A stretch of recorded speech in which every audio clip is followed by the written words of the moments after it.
Ну вот, вы тут положите.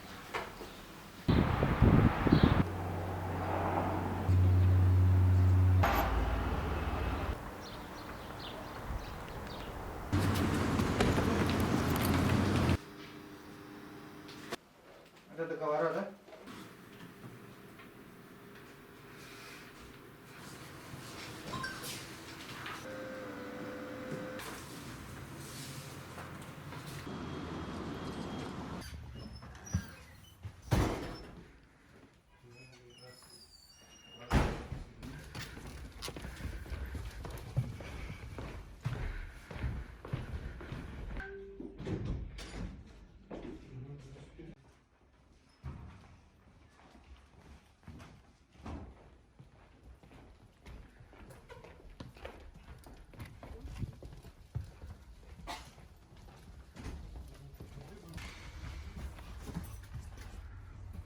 Три контракта было.